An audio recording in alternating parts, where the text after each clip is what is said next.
Ever wonder why humans are the only species on the planet that continue to consume dairy products well beyond infancy? Sure, everyone loves ice cream or a tangy piece of cheese, but what is it really doing to your health? Let's find out. Right now, take a moment to subscribe and tap the notification bell icon. Okay, so first off, milk and other dairy products, if they were consumed fully raw and unprocessed, might offer some redeeming nutritional benefits. However, virtually all the dairy consumed today has been heavily processed. This processing includes pasteurization and homogenization. Let's look at pasteurization first and how it works. Milk pasteurization, while intended for the safety and longevity of dairy products, literally destroys any nutrition that may have been inherent within the product. So the process begins by heating raw milk to a temperature of around 161 degrees Fahrenheit for usually 15 to 30 seconds. This high temperature kills any harmful microorganisms, including bacteria, viruses, and parasites that may be present. The milk is then rapidly cooled to below 50 degree F to halt further bacterial growth. Pasteurization effectively reduces the risk of diseases, such as tuberculosis and brucellosis, while extending the shelf life of milk. However, what price are we willing to pay for easy and convenient access to milk anywhere and at any time? And not only are vital living nutrients destroyed in the pasteurization process, but the milk changes at the molecular level, and in some ways becomes a lot like liquid plastic.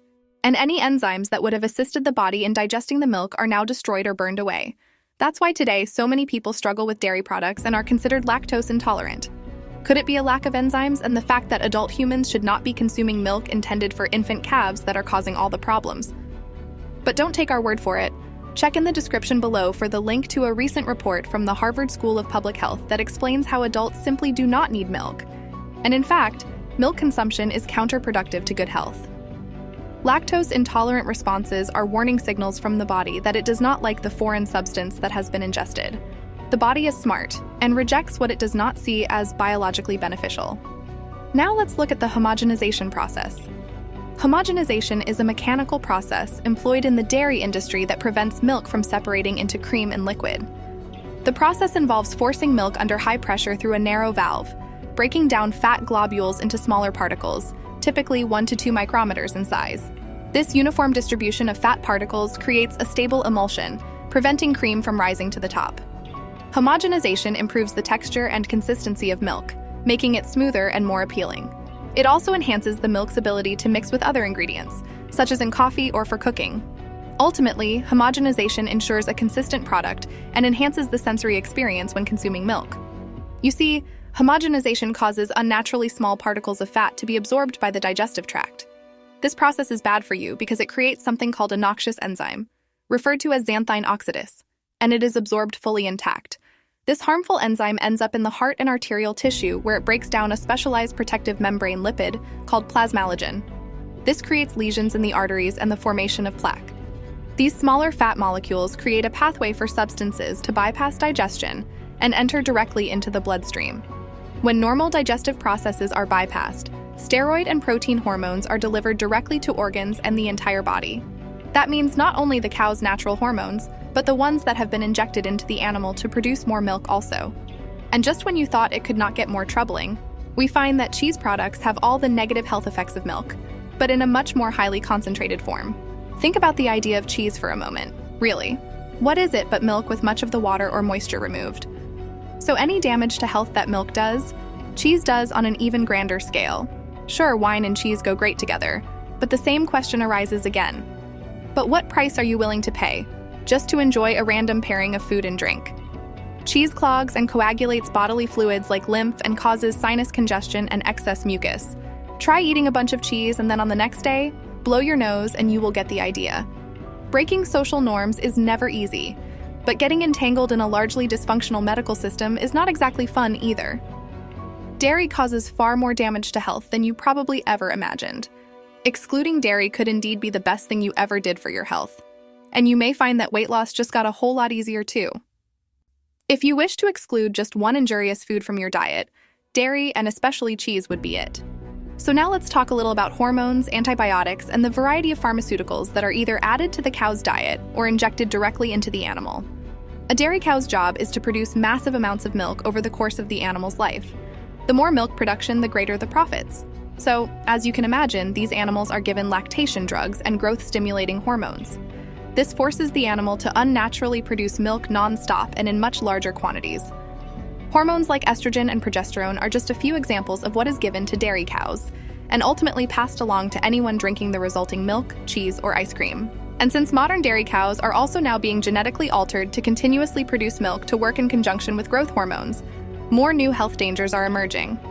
Look, many times when we see rampant obesity in society, it's likely coming in part directly from the growth hormones in dairy. Risk factors for hormone-dependent malignant disease are very real and include ovarian, uterine, breast, testicular, and prostate cancers. And antibiotics are used to offset the unnatural and unhealthy living conditions that cows must endure over the course of their lives. In some ways, it's what keeps them alive. Because these substances go from the cow's system directly to their milk and then to you, thinking about quitting dairy is not such a bad idea.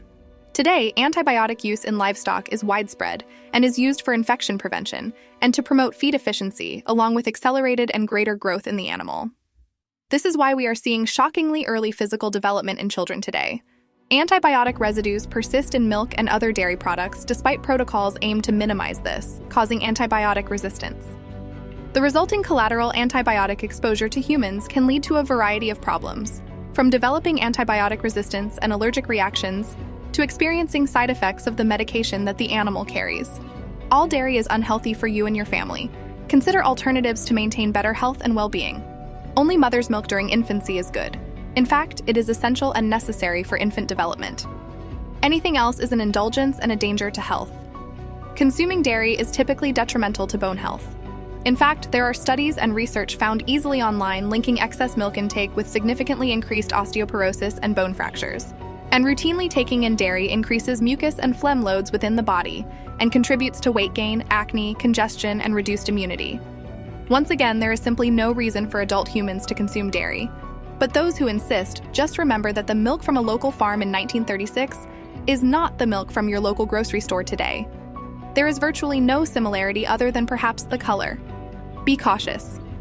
With all the healthy alternatives to milk available today, like almond milk and even cashew milk, it is remarkably easy to steer away from dairy and enjoy better health as a result. As with most things in life, it may be best to simply taper off dairy slowly.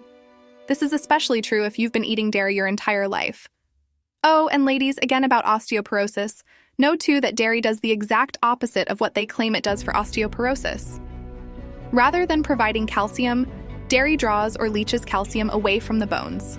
You'll find broccoli to be a much better source of calcium if you are female and in an age range where calcium deficiency is of concern. Thanks for watching, and if you would like to help this informative nutritional channel, you can like, subscribe, and turn on notifications, and share on your favorite social media platform. See you again next time.